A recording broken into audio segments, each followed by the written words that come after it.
예, 기초물리학 12번째 강의의 주제는 엔트로피와 연력학 제2법칙입니다.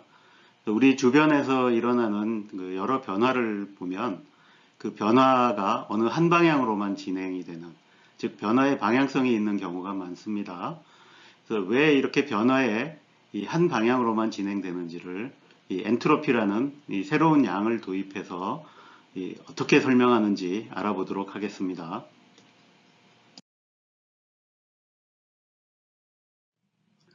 먼저 변화의 방향성이라는 게 뭔지 생각해 봅시다.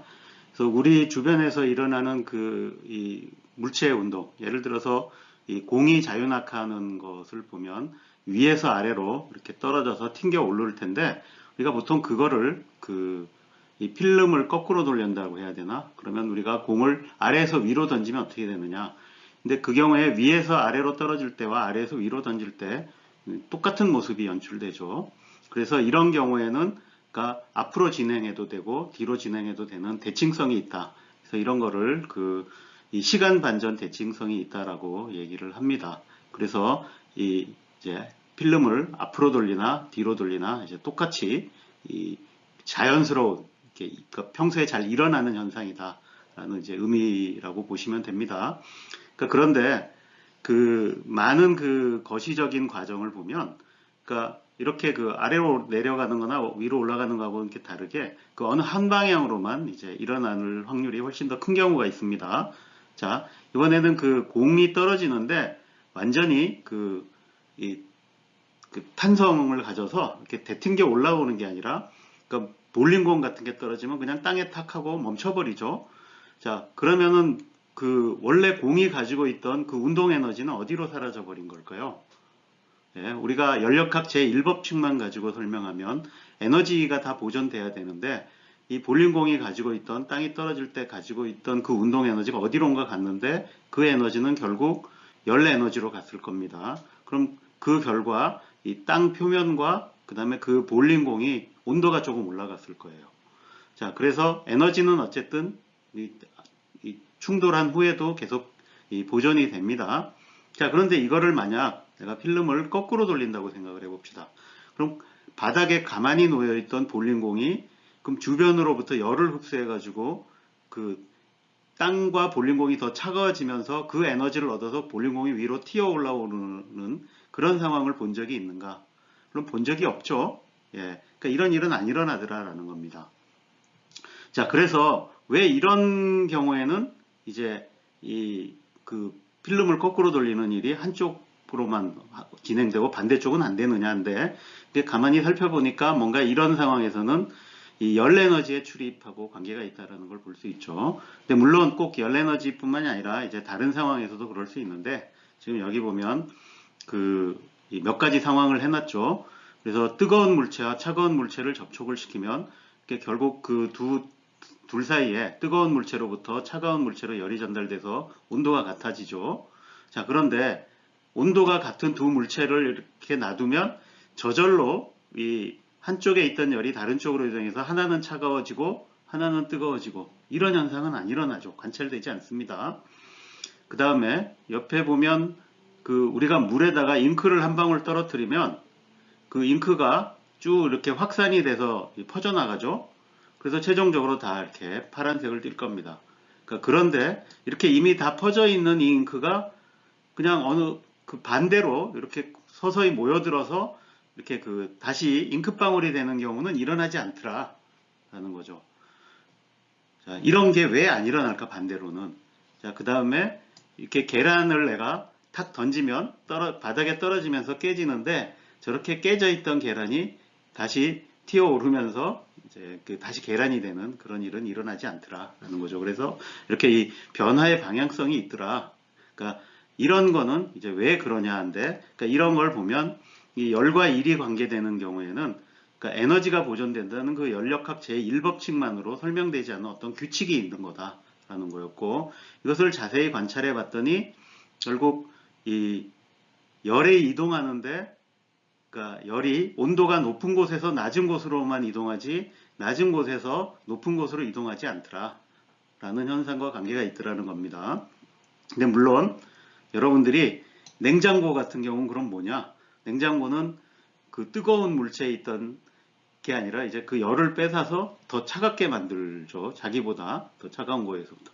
그러니까 그런 경우에는 뭐냐인데 여기 앞에 단서 조건이 붙었죠. 그래서 그 외부에서 일을 해주지 않으면 그렇다라는 겁니다. 자, 그 다음에 그러니까 이거하고 관련된 또 중요한 그 관찰 사실이 뭐냐면 내가 이를 열로 바꿀 수는 있더라. 그러니까 예를 들어 볼링공이 떨어져서 바닥이 뜨거워진다든지 물을 휘저어서 물의 온도가 올라간다든지 이런 거는 전부 다 바꿀 수가 있는데, 그러니까 이를 전부 열로 바꿀 수가 있었는데 열을 일로 바꾸는 거, 이게 대표적인 게 열기관이 있다 그랬죠. 열을 가지고 물체 회전을 얻을 수 있는 이런 그 내연기관 엔진 같은 게 있는데 그런 경우에는 열은 전부 일로 바꿀 수가 없더라. 그래서 에너지가 이제 서로 전환될 수 있다 그랬죠. 그래서 운동 에너지가 이 포텐셜 에너지로 이제 전환되고 포텐셜 에너지가 운동 에너지로 또는 다른 에너지로 화학 에너지로 갈 수 있고 이렇게 다 전환이 되는데 그 열 에너지가 관계가 되면 그러니까 다른 에너지는 열 에너지로 전부 바꿀 수가 있는데 열 에너지는 다른 에너지로 그러니까 운동 에너지나 뭐 이렇게 이런 걸로 이 일로 전부 바꿀 수가 없더라. 그런데 그러니까 이런 것들이 다 서로 연결되어 있다라는 것을 이제 발견하게 됩니다. 그래서 이런 새로운 규칙성을 설명하기 위해서 뭔가 새로운 법칙을 도입해야 될 것 같죠. 자, 그래서 자, 이렇게 그 변화의 한 방향성이 있다라는 것을 이제 이 포괄적으로 연력학 제2법칙이라고 합니다. 자, 그런데 이거를 그 정량적으로 설명하고 싶어요. 이걸 어떻게 정량적으로 하지 했는데 여기에 이제 그 아이디어를 내신 분이 이 그림에 있는 이제 클라우지우스라는 분입니다. 그래서 이분이 이런 현상을 설명하기 위해서 이제 엔트로피라는 이 양을 도입을 합니다.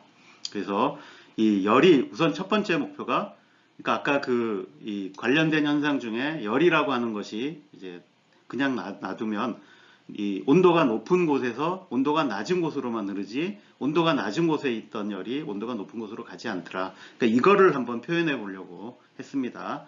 그래서 이 엔트로피를 어떻게 정의했냐 하면 이 그러니까 엔트로피의 변화량으로 정의를 했어요. 델타 S로 정했고 이 S라는 기호가 이제 그 이 엔트로피를 나타내는 기호로 이제 많이 쓰입니다. 그래서 이거를 이 물체의 온도 T분의 델타 Q는 그 물체에 이제 그 들어온 열의 양, 그러니까 이렇게 정의를 한 겁니다. 자, 말로 표현해 놓은 게 옆에 있죠. 그래서 엔트로피의 증가를 온도분에 들어온 열로 이렇게 정의를 했습니다.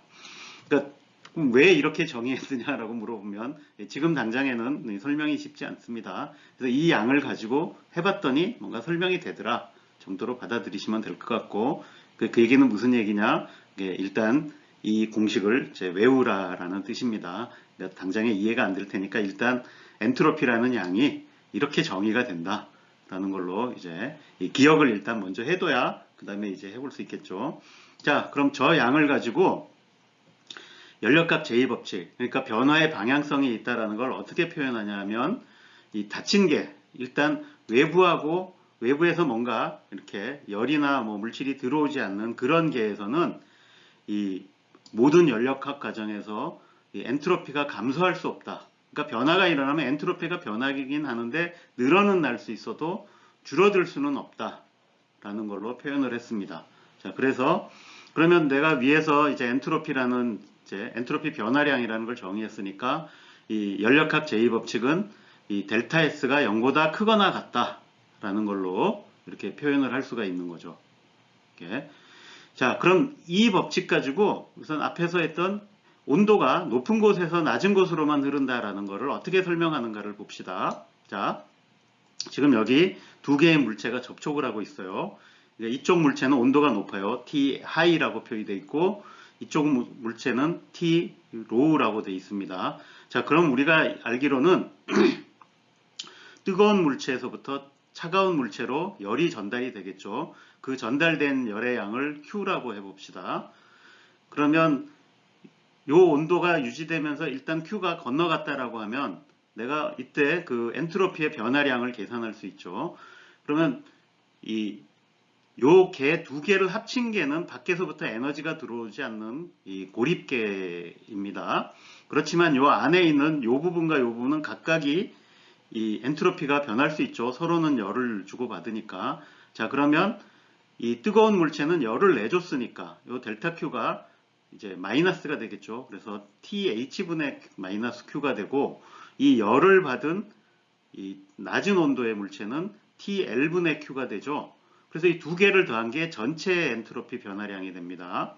자, 그런데 TH가 TL보다 크기 때문에 분모가 더 크죠. 그러면 이게 더 크다는 얘기죠. 그래서 이거는 두 개를 합치면 0보다 크다.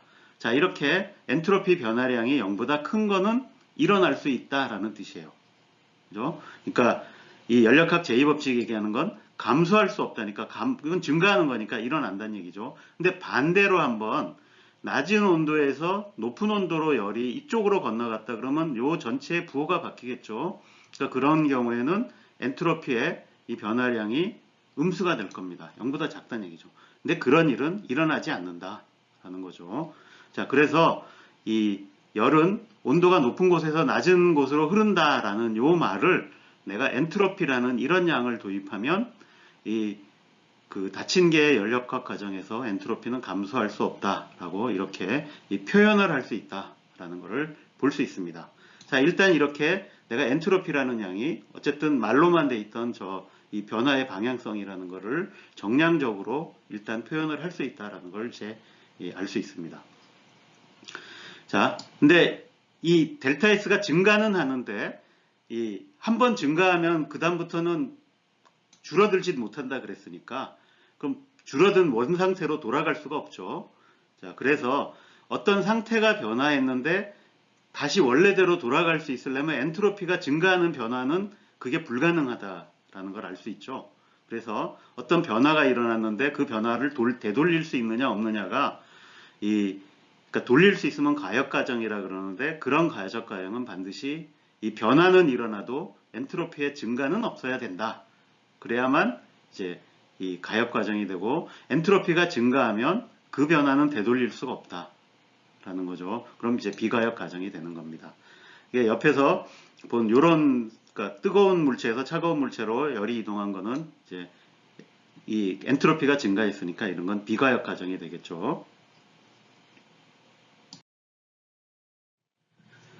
자, 앞에서 이제 그 엔트로피의 정의를 약간 더 정확하게 하자면, 그래서 그 델타라고 했던 거를 이렇게 미소 양으로, 그래서 ds라는 양으로 바꾸면 이제 t분의 dq가 되고, 일반적으로 이렇게 이 변화가, 그러니까 열이 들어오면서 온도가 변할 수 있습니다. 계속해서. 그러니까 그 경우에는 이게 t가 상수가 아니기 때문에 이 엔트로피 변화량을 계산을 하려면 이렇게 그 dq가 들어왔을 때 t가 변하는 걸 감안해서 이렇게 적분을 해줘야 된다 라고 합니다. 그러니까 일단 그냥 그렇다라고 받아들이고 나중에 필요할 때 한번 연습을 해보면 이제 적응을 할 거라고 봅니다. 자, 그 다음에 그래서 이 연력학 제2법칙을 표현할 때, 자, 이 ds는 0보다 크거나 같다. 그러니까 0보다 작을 수 없다라는 게 연력학 제2법칙이라 그랬는데, 이거는 닫힌 개에만 적용이 됩니다. 그래서 그 많은 사람들이 연력학 제2법칙을 배우고 나서 이 얘기만, 엔트로피는 감소할 수 없다라는 얘기만 이제 듣고서 마구 적용하는 경향이 있어요. 그럼 틀립니다. 그래서 이 얘기는, 그러니까 엔트로피가 감소할 수 없다라는 것은 닫힌 개에만 적용이 됩니다. 그러니까 외부로부터 열이 들어오거나 나가거나 일이 들어오거나 나가거나 할 수 없는 경우, 그러니까 그럴 때만 된다.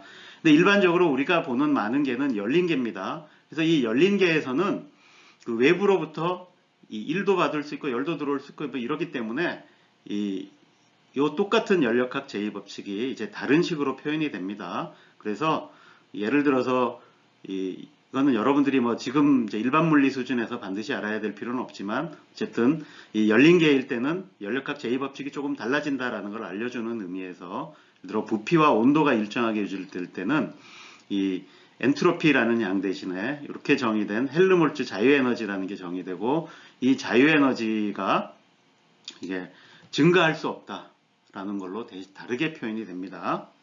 자, 이제 또 압력과 온도가 일정하게 유지될 때는 이 엔트로피 대신에 이제 깁스 자유 에너지라는 게 정의돼서 이런 양이 이제 또 역시 증가할 수 없다라는 걸로 이 연력학 제2법칙이 다르게 표현된다라는 것까지 같이 기억을 해주시기 바랍니다.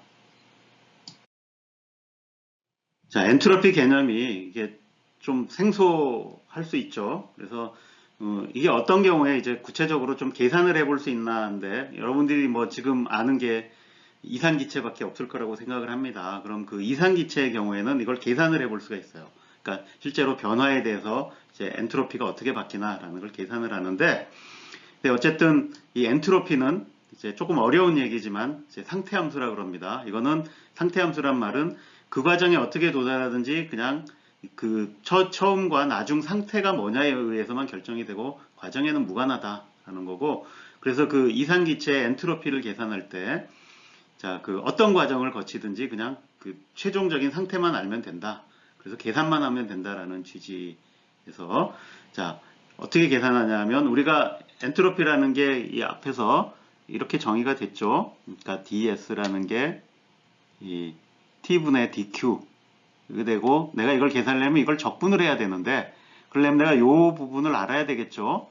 근데 저게 어디에 나오냐면 그 들어온 열의 양, 이걸 따질 때 보면 이 연력학 제1법칙이 이렇게 써진다 그랬죠. 그래서 이 에너지가 보존된다라는 것이 이 개의 이제 내부 에너지는 들어온 열에서 이 해준 일을 빼준 것과 같던데, 이 기체의 경우에 외부에다 얼마를 일을 해주느냐가 PdV로 주어집니다. 그러니까 압력 곱하기 부피, 이만큼 딱 일을 해주게 되어 있어요. 그래서 지금 이 경우에 보면 이제 이만큼 일을 해준다. 그 다음에 이렇게 그러니까 열이 들어왔다 한데, 그럼 요 식을 이용해 갖고 그 다음에 이산기체 내부 에너지는 어떻게 되느냐? 그러니까 이산기체의 내부 에너지는 온도에만 관계를 합니다. 이렇게. 근데 이거는 이제 이 물체 일반적인 개의 이 에너지, 그러니까 열을 가했을 때 온도가 어떻게 변하느냐? 그러니까 그게 이제 이산기체의 경우에는 그 에너지의 전부기 때문에 그러니까 이렇게 이 비열 곱하기 온도 변화 이런 식으로 이제 표현을 할 수가 있습니다. 그럼 내가 요 dq가 여기 있으니까 요걸 t로 나눈 거는 요 나머지 다 넘기죠. 그럼 이쪽으로 넘기면 여기는 ncv의 t분의 dt가 되고, 이쪽엔 넘어갔으니까 부호가 플러스로 바뀌었죠. 그 다음에 t로 나눴으니까 여기도 t가 있습니다. 그래서 dv가 되는데, 자, 요거는 상수니까 이제 요건 t분의 dt예요. 근데 t분의 p는 어떻게 될까 봤는데, 여기에 이산기체의 상태 방정식이 pv는 nRT니까 요 t를 여기로 넘기면 v가 여기 v분의 5로 오겠죠. 그럼 여기가 이제 nr이 되고 v분의 dv가 돼요. 자, 그러면 요것도 상수고, 이것도 상수고, 이것도 상수니까 나머지 변수들은 여기만 있겠죠. 이거 적분하면 된다. 그러면 내가 요거를 이렇게 인테그랄 해주면 여기 있는 식으로, 그러면 t분의 dt 하면 로그가 되겠죠. 예, 이렇게. 그래서 이 로그 ti분의 tf가 되고 로그 vi분의 vf가 된다. 그래서 이산기체는 온도가 변화하면 엔트로피가 그 로그의 b로 이제 b의 로그 값으로 되고, 부피가 변화해도 부피 변화 b의 로그 값에 이제 이 적절한 이 상수가 곱해진 만큼 엔트로피가 변하게 된다. 이렇게 계산을 해볼 수가 있습니다. 그래서 이제 연력학 제1법칙과 제2법칙을 이제 다 배웠고, 그 다음에 연력학 제2법칙을 엔트로피로 어떻게 표현하나까지 배웠으니까, 구체적으로 열현상이 일어나는 이제 상황 몇 가지 만 이제 다뤄보겠습니다. 중에 하나가 이제 열기관이라는 건데, 이 열기관이라는 건 열 에너지를 일로 바꿔주는 장치입니다.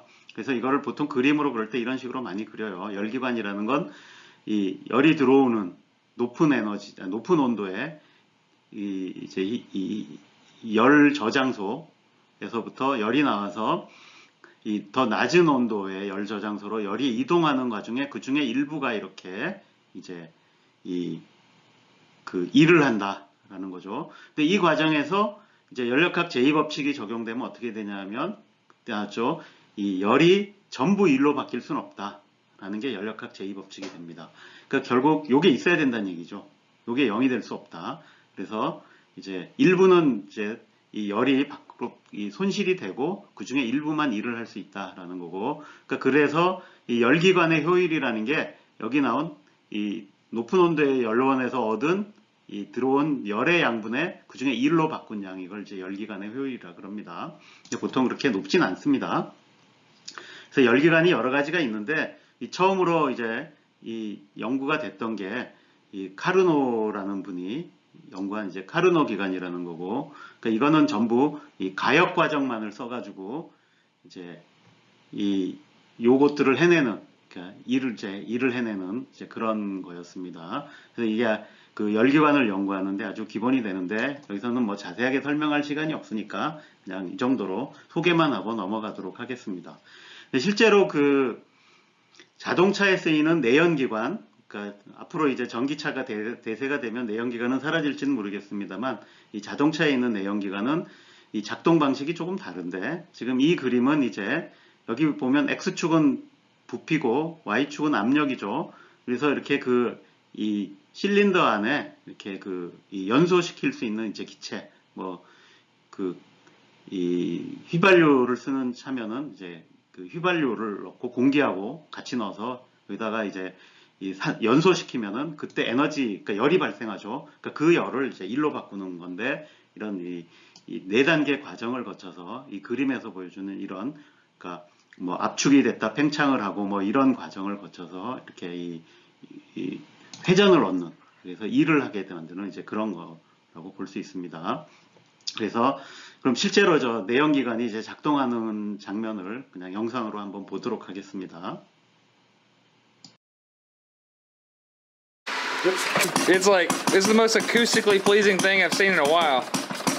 I just triggered it.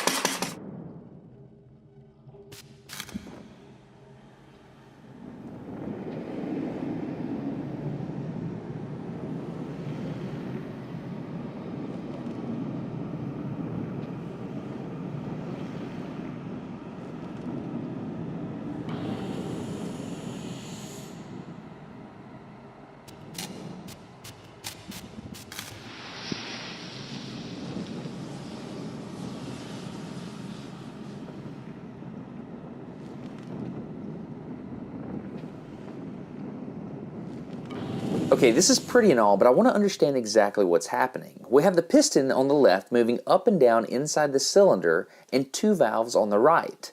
Let's take a look at how a four-stroke engine works and count off each of the four strokes along with me. The first thing that happens is one of the valves on the right opens, allowing a fuel-air mixture to be drawn into the cylinder. This stroke is called the intake. When the piston gets near the bottom of the cylinder, the intake valve closes and then the piston starts to compress the gas. This is called the compression stroke. The third stroke is the pretty one. This is called the power stroke. The explosion happens and increases the pressure inside the cylinder, which applies force to the face of the piston, pushing it down.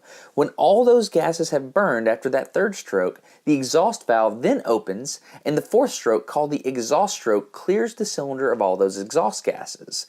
The intake valve then opens back up and the process starts over and over again. Timing is everything in an engine to make sure it works properly. For example, you want to make sure the spark happens just before the piston is at top dead center, because you want the pressure to be building up at the same time as that piston is ready to start moving back down.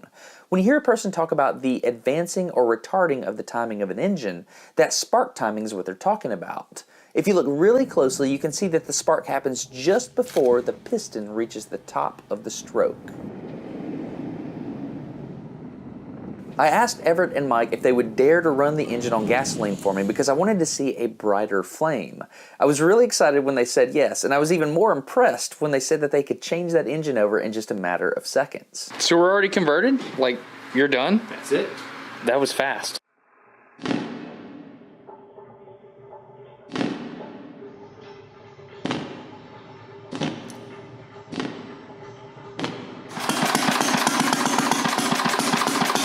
Man, that's good right there.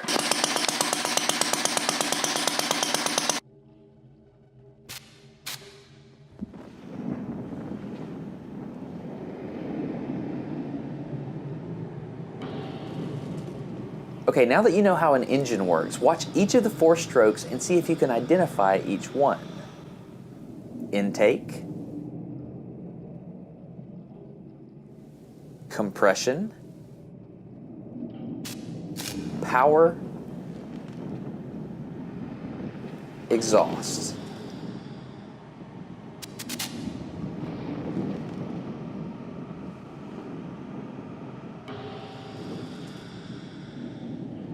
Intake, compression, power, exhaust.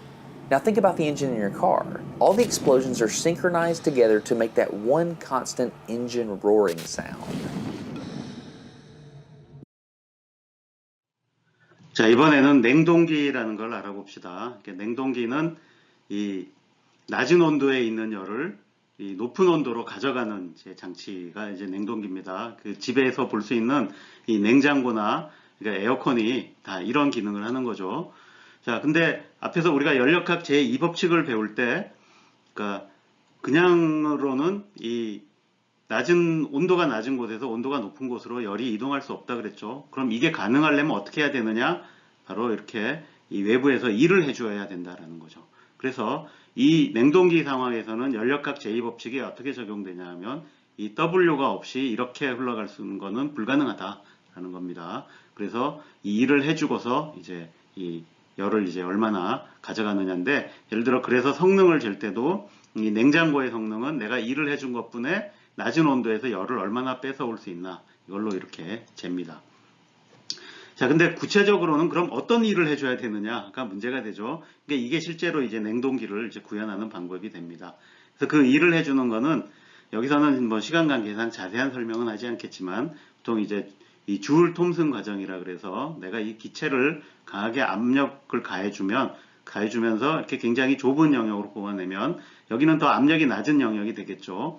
그래서 이렇게 내가 이 압축을 해주고 하면 일을 해줘야 되죠. 그래서 이런 일을 하면은 이 기체가 이 좁은 구멍을 빠져나가면서 이 온도가 내려가게 됩니다. 그래서 이런 과정을 보통 이용을 합니다. 그래서 여러분들이 집에 있는 냉장고나 에어컨을 보면 그냥 이렇게 압축을 해주는 컴프레셔가 있고, 이 기체를 압축해서 이 열을 발산시켜서 이제 온도가 떨어지게 하면 그거를 그 온도가 내려간 이 냉매를 이용해서 이제 낮은 데서 열을 뺏어와서 계속 이렇게 이 바깥으로 내보내주는 이제 이런 게 가능하게 됩니다. 이게 저런 그 냉동기의 발명은 이 물성 연구에서도 굉장히 그 중요한 역할을 했었는데, 특히 그 이 온도가 아주 낮은, 그러니까 저온에서 물질이 어떤 성질을 보이는가 연구하는데 많은 도움을 줬습니다. 근데 이렇게 우리가 일상에서 사는 온도는 그러니까 우리의 기준 보통 룸 템퍼러처라고 부르는 게 있죠. 그럼 한 15도씨 정도 되고, 아니면 추워봤자 뭐 0도에서 뭐 영하 몇십 도 정도 수준인데, 근데 그거보다 훨씬 낮은 온도를 어떻게 얻느냐 뭐 이런 거였는데, 그게 기본적으로 앞에서 이렇게 이 기체를 압축해서 이제 저런 그 주울 톰슨 효과 같은 걸 이용해서 이제 온도를 낮추는 이제 이런 걸 이제 액화기라 그러는데, 그러니까 이런 거를 통해서 그 모든 우리가 알고 있는 기체들을 차례차례 이제 액화하는 과정을 거쳐서 이제 낮은 온도를 얻었던 겁니다. 물론 이게 여기서는 말로 쉽게 하지만 그 과정 자체가 쉽지는 않았고, 그래서 굉장히 그 많은 아이디어들이 필요했습니다. 그래서 어쨌든 그 간략하게 역사를 소개해 보면, 즉 이 19세기 말에 이렇게 그 공기를 액화하는 법이 이제 발견되면서 액체 질소 같은 걸 얻게 되고, 그걸로 그 굉장히 낮은 온도를 얻을 수 있었고, 그 다음에 이 액화하기 어려운 것 중에 이제 수소가 있었는데, 그 수소 액화하는 것도 이어서 성공했는데, 이 액화하기 제일 어려운 기체가 이제 헬륨이었습니다. 근데 이 헬륨을 액화하는데 성공한 사람이 이제 오네스였고, 1908년에 이제 해서 이 헬륨은 액화하는 온도가 이 절대 온도로 4도 정도 됩니다. 4켈빈. 그러니까 거의 영하 270도 정도 되죠. 근데 그리고 그런 극저온에 가서 물성을 보다 보니까 이제 여러 재미있는 현상을 발견하게 되죠. 그래서 초전도 현상이라는 걸 이제 발견하게 됩니다. 네, 물질이 극저온에서 보이는 재미있는 현상으로 이 초전도와 이 초유동 현상이 있습니다. 이 초전도라고 하는 건 이 극저온에서 이런 금속이나 이런 세라믹 같은 물질들이 이 전기 저항이 이제 사라지는, 그래서 저항이 전혀 없이 전류를 흘릴 수 있는 이제 그런 현상입니다. 근데 이렇게 그 초전도가 일어날 때 전기 저항만 사라지는 게 아니라 이 특이한 자성도 보이는데 이렇게 이 자기장을 다 밀어내므로 해가지고 이 자석에 대해서 굉장히 특이한 반응을 보입니다. 이거를 이 마이스너 효과라고 하는데 일단 이 영상을 한번 보겠습니다. Okay, everyone, today we're going to be seeing what happens when we put a superconductor on a giant neodymium monster magnet. So in order to cool this down, we need some liquid nitrogen. So I have here a ceramic with the acronym YBCO. It has yttrium, 예, 이렇게 barium, 액체 copper, 질소를 and oxygen 가지고 in it. 이걸 Now 이제 this is a type 이거는 2 그 superconductor. 세라믹인데 고온 And what that 초전도체라 means 그래서 is 액체 that it can 질소의 actually 온도 undergo 정도에서도 quantum 이 locking. 초전도 현상을 So now what's 보입니다. quantum locking, you ask? Well, let me show you. Okay, put our superconductor down. Let's bring our magnet near it. Here we go. Whoa, picks it right up. Whoa, no way.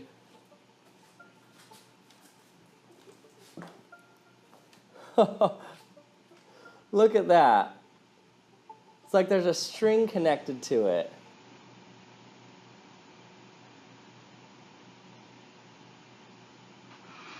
예, 그 다음에 이 초유동 현상은 이제 액체 헬륨에서 관찰이 되는데, 이 헬륨은 앞에서 얘기했죠. 이 절대 온도로 4켈빈, 그러니까 정도가 되면 이제 액체가 되는데, 그보다 온도를 더 내려서 이 3켈빈 아래로 내리면 이런 이제 이상한 이 액체로서 이제 굉장히 이상한 현상을 보입니다. 이게 초유동이라는 건데 어떤 현상인지 영상으로 한번 살펴보도록 하겠습니다.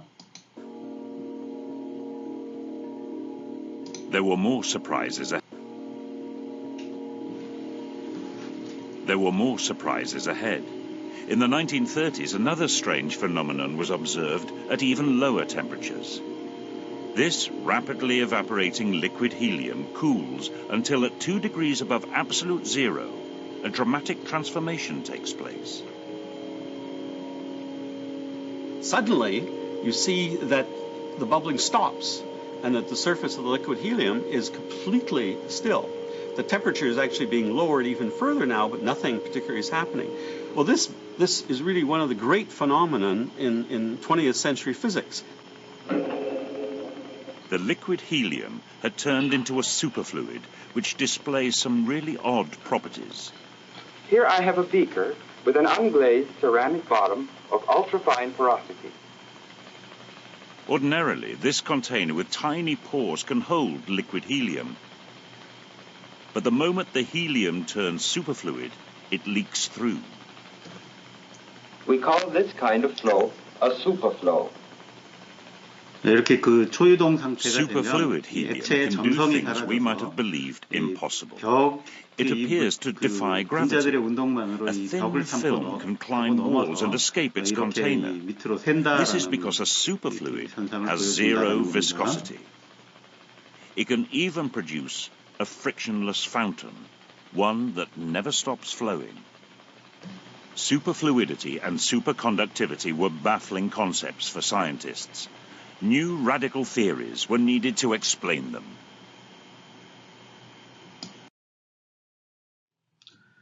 자, 앞에서 그 클라우지우스가 엔트로피라는 양을 이제 이 델타 S는 그러니까 T분의 델타 Q라는 걸로 정의하는 거를 이제 봤죠. 근데 저게 저렇게만 정해 놓으니까 도대체 저게 왜 저런 양이 나왔고 저게 무슨 의미가 있는지가 이제 명확하지가 않았죠. 그런데 우리가 기체 이제 지난 강의에서 기체의 온도와 압력이라고 하는 거를 그 기체가 이제 원자나 분자로 이루어져 있다라는 사실로부터 그 이 온도라는 게 결국 평균 운동 에너지와 연결된다. 압력이라고 하는 건 그 입자들이 이제 움직이기 때문에 나타나는 현상이다라는 걸 봤는데, 그러니까 마찬가지로 저 엔트로피라고 하는 거를 그럼 물질이 이렇게 수많은 원자로 이루어져 있다라는 걸로부터 이해할 수 있는가? 그러니까 이제 이거를 이제 이 시도를 이제 해봤겠죠. 근데 그래서 이 엔트로피라는 게 저 양이 이제 왜 나오는 양이다라는 걸 밝혀낸 사람이 이 볼츠만이고 그 다음에 깁스 이런 분들입니다. 자, 그래서 그러니까 그거를 이제 이해하려고 한다면 일단 이 원자가 이제 그 거시세계, 그러니까 이 미시세계와 거시세계를 연결해주는 이 숫자가 바로 이제 아보가드로 숫자라는 거죠. 그래서 우리가 이렇게 한 움큼 잡은 이 물질 속에 원자가 몇 개 있느냐, 그러니까 그걸 말해주는 게 이제 아보가드로의 수죠. 근데 그 수가 엄청나게 크죠. 6 곱하기 10의 23승계. 그러니까 무지하게 많은 원자들로 되어 있습니다. 근데 그러면 우리가 물질의 상태, 예를 들어 기체라고 하면 기체의 상태에 우리가 온도와 압력을 얘기하지만 사실 그거를 원자 하나하나 입장에서 그 원자들의 상태로 얘기하려면 그 원자가 엄청나게 많으니까 상태도 굉장히 많을 거예요. 자, 그래서 우리가 이 그 큰 계, 거시계가 보여주는 상태와 그 거시계를 이루고 있는 원자들이 이제 만드는 상태, 그거를 미시 상태라고 하는데, 우리가 이거를 엔트로피를 이해하려면 일단 거시 상태와 미시 상태를 이제 구별을 할 줄 알아야 된다라는 거죠. 그래서 여기 보면 그걸 이해하는 수단으로 동전 던지기 예를 이제 가져왔습니다. 내가 동전을 4개 던지면, 그러니까 그 동전이 나올 수 있는, 앞뒷면이 나올 수 있는 결과가 몇 개가 있느냐. 예, 모두, 그러니까 한 동전당 2개의 가능성, 앞뒷면이 있으니까 4개니까 2의 4승에서 이 16개의 가능성이 있죠. 예. 근데 이 16개의 가능성은 이 미시 상태의 수가 되는 겁니다. 그죠? 그래서 이 모든 가능한 동전의 상태가 되는데, 근데 우리가 그거를 동전을 구별하지 않고 이제 뭘 얘기냐면 앞면은 몇 개고 뒷면은 몇 개냐, 이것만 관심이 있을 때가 있어요. 자, 그럴 경우에는 가능한 게 이 16개의 상태가 존재하는 게 아니라, 자, 전부 4개가 다 앞면인 거 하나, 그 다음에 3개인 거, 2개인 거, 1개인 거 해서 이렇게 5개의 상태만 가능합니다. 자, 이거를 우리가 이제 이 거시 상태라고 부를 수 있는 거죠. 그래서 이 거시 상태의 수는 5개지만 미시 상태의 수는 16개가 있고, 그럼 각 주어진 거시 상태에 대해서 가질 수 있는 미시 상태가 거시 상태마다 다릅니다. 그래서 이런 4개가 전부 다 앞면이거나 4개가 전부 다 뒷면이는 16개 중에 한 경우밖에 없죠. 근데 앞면 2개, 뒷면 2개는 모두 이렇게 그 6개의 가능성이 있습니다. 그럼 내가 무작위로 제 동전을 던지면 제일 나올 가능성이 많은 건 뭔가요? 전부 다 4개가 다 앞면이거나 뒷면인 거는 확률이 16분의 1밖에 안 되죠. 그런데 앞면 2개, 뒷면 2개 하면 이제 이 16분의 6 해서 훨씬 확률이 6배나 높아지는 겁니다. 자, 근데 만약에 동전이 아보가드로의 수만큼 있다고 해봐요. 그러면 앞면과 뒷면이 같을 확률과, 그러니까 반반씩 나오는 그 확률과 전부 다 앞면이 나올 확률은 엄청나게 이제 달라지게 될 겁니다. 자, 이런 관점에서 이제 그 엔트로피와 연력학 제2법칙을 이제 설명할 수 있다라는 거죠. 그래서 이 거시적 상태의 변화를 어떻게 미시적으로 이해하는가라는 건데, 그래서 이 미시적인 상태가 가질 수 있는 확률이 다 똑같다라고 가정을 해요. 이렇게. 그리고 이제 이걸 설명하기 위해서 이제 에르고드 가설이라는 걸 도입하는데, 그건 뭐냐면 그 미시적 상태가 계속해서 변화하겠죠. 근데 그 변화를 하는데 일단 그 미시적 상태를 그냥 무작위하게 막 돌아다니고, 그 미시적 상태는 모두 확률이 같다. 그러면 그 개가 어떤 상태에 있느냐를 보는데, 미시적 상태를 보는 게 아니라 우리는 관측을 거시적 상태만 할 수 있죠. 그럼 그 거시적 상태 중에 제일 확률이 높은 게 뭐겠어요? 미시적 상태의 수가 많은 거겠죠. 그래서 우리가 만약에 처음에 이 개를, 그러니까 굉장히 확률이 적은 상태, 예를 들어 이제 여기 동전 던지기 같으면 전부 다 앞면인 상태로 놔두고 이게 그냥 변화하게 내비두면은 어떻게 되느냐? 그러니까 그러면 그 앞면이 하나, 그러니까 전부 다 앞면에서 점점 가서 앞면과 뒷면의 숫자가 같은 상태로 계속 옮겨갈 거다라고 보는 거죠. 왜냐하면 거기가 더 확률이 높으니까, 내가 랜덤하게 움직여도. 그래서 그러니까 결국 우리가 최종적으로 이렇게 관찰하는 제일 가능성이 많은 상태라고 하는 건 미시 상태의 수가 제일 많은 거다라고 이제 이렇게 보니까 설명이 되거든요. 그래서 이 엔트로피라고 하는 거를 이렇게 우리가 관찰은, 판단할 수 있는 건 거시적 상태만 할 수 있으니까 그 거시적 상태가 가지는 그 거시 상태에 해당하는 미시적 상태의 수를 세보는 거예요. 그래서 그 수를 W라고 하면, 그러니까 그 W의 로그 값을 취한 것이 바로 엔트로피더라 라고 이렇게 이제 제안을 하게 됩니다. 그래서 이 제안을 하신 분이 이제 이 볼츠만이라는 분이에요. 그 볼츠만 상수의 그 볼츠만입니다. 그래서 이렇게 해놓고 보니까 그러면 결국 그 연력학 제2법칙이라는 게 뭐냐 하면 우리가 이렇게 무작위하게 이렇게 변해간다 그러면 확률이 적은 걸로는 갈 수가 없고 이 확률이 더 큰 걸로만 간다라는 의미가 되는 거죠. 근데 내가 동전 던지기 하면 아니 확률이 16분의 1이라도 뭐 일어날 수 있지 않느냐라고 할 수 있는데 이게 아보가드로의 수 정도 되면 그런 식으로 일어나는 건 되지 않는다라고 되는 거죠. 그래서 이 연력학 제2법칙이라는 것을 이렇게 굉장히 많은 수가 있을 때 확률적 법칙인 것처럼 보이지만 실제로 그렇게 일어날 확률이 거의 없기 때문에 이제 이렇게 항상 엔트로피가 증가하는 방향, 즉 미시 상태의 수가 더 많은 상태로 가게 된다라고 이제 설명을 하게 되는 겁니다. 이렇게 볼츠만이 정의한 엔트로피가 그 앞에 클라우지우스가 정의했던 엔트로피, 그러니까 T분의 델타 Q로 정의했던, 그러니까 그거와 동일하다라는 것을 이제 여기서 자세하게 증명할 수는 없지만 이 간단한 그 경우를 봐서 이렇게 똑같다라는 것을 이제 볼 수 있는 것을 해보겠습니다. 그러니까 그게 이 기체의 자유팽창이 일어나면 엔트로피가 얼마나 변하냐를 이 두 가지 그 엔트로피 정의의 방식으로 계산을 이제 해보는 거죠. 그래서 일치한다라는 걸 이제 보는 겁니다. 그래서 이 기체의 자유팽창은 뭐냐 하면 내가 이렇게 그 상자가 있는데 이 상자의 절반에다 칸막이를 놓고 기체를 여기다가만 이제 넣어놨다가 이 칸막이를 없애는 겁니다. 그러면 여기 있던 기체가 확산을 해서 이쪽까지 가겠죠. 그럼 요 변화가 일어나는 동안에 엔트로피가 얼마나 증가했는가라는 거를 이제 계산을 해보는 겁니다. 자, 근데 내가 그 클라우지우스가 했던 그 엔트로피의 거시적인 정의를 따르면 이 엔트로피의 변화량이 얼마나 되느냐. 자, 우리가 앞에서 이상기체 엔트로피 계산 한번 했었죠. 거기에 보면 엔트로피의 변화가 자, 온도 변화와 부피 변화가 있을 때 총 변화는 이렇게 주어진다는데 지금 이렇게 자유팽창을 하면 기체의 온도는 변하지 않는다. 이상기체는 그렇다. 왜냐하면 부피에 관계가 없었죠, 온도가. 그래서 이건 순전히 얘가 가지고 있던 평균 운동 에너지니까 이게 이 칸막이 없앴다고 달라질 일은 없습니다. 그래서 온도 변화는 없고 부피 변화는 있으니까 부피가 2배로 됐어요. 그래서 이렇게 있을 때와 이렇게 다 퍼졌을 때의 이 엔트로피 변화량은 결국 요게 2니까 NR 로그 2가 됩니다. 이만큼의 엔트로피가 늘어났다가 되는 거죠.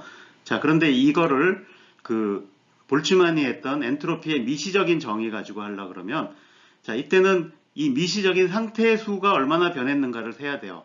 그러면 이 상태에 있을 때의 미시적인 상태의 수, 그다음에 이렇게 다 퍼졌을 때의 미시적인 상태의 수를 세야 되는데 자, 물론 이 상태에 있을 때의 미시적인 상태의 수가 몇 개인지 모릅니다.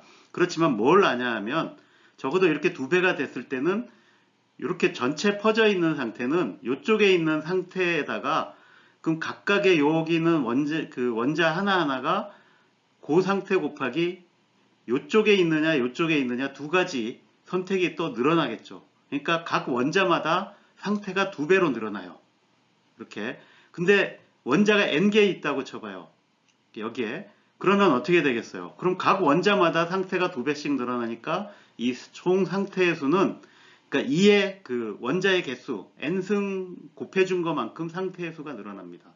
자, 그러면 엔트로피 변화량은 얼마나 될까요? 자, 그러면 KB의 그러니까 이 로그의 그러니까 요 비율 상태 변화 이게 이제 이 미시적인 엔트로피였죠. 그래서 그거를 이제 계산을 해보면 요게 2가 됐으니까 여기가 이제 이 n개가 있으니까 요게 이제 2의 n승만큼 늘어났으니까 그래서 n이 빠져나오고 nkb 로그 2인데 요게 바로 요거하고 똑같은 거죠. 그래서 이제 같은 양이 늘었다라고 이제 얘기할 수 있는 겁니다. 그래서 이 거시적인 이 엔트로피 정의와 미시적인 엔트로피 정의가 일치한다라는 걸 살펴봤습니다.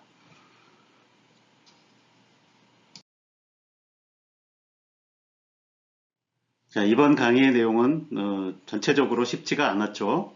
자, 그래서 주변에서 일어나는 그 변화의 양상을 봤더니 이 방향성이 보이더라라는 거였고, 근데 그 방향성이 이제 열연성과 관계가 있다라는 거였고, 이 즉 경험을 통해서 열이라고 하는 것이 이 온도가 높은 곳에서 낮은 곳으로만 그냥 다른 걸 안 했을 때는 그렇게만 흐른다라는 것으로 이제 표현이 되고, 또 다른 표현으로는 내가 일은 열로 다 바꿀 수 있지만 열은 다 일로 바꿀 수 없더라. 이런 것이었는데, 그걸 이제 클라우지우스라는 분이 엔트로피라는, 그래서 델타 S는 T분의 델타 Q라는 이런 양을 도입해서 이 정량화할 수 있더라. 그래서 이 모든 곧 닫힌 개의 모든 과정에서 이 엔트로피는 이제 감소하지 않는다. 이렇게 표현할 수 있었던 거죠. 그리고 그 엔트로피라는 거를 개를 이루는, 물질을 이루는 미시적인 원자나 분자 수준으로 어떻게 이해하는가. 그래서 여기에 대해서 이제 이 볼츠만이라는 분이, 그러니까 엔트로피라고 하는 건 거시 상태가 가질 수 있는 모든 미시적인 상태의 로그 값에 비례하는 것이다 라고 하니까 다 설명이 되더라 라는 것까지 살펴봤습니다. 자, 이상으로 이 강의를 마치도록 하겠습니다.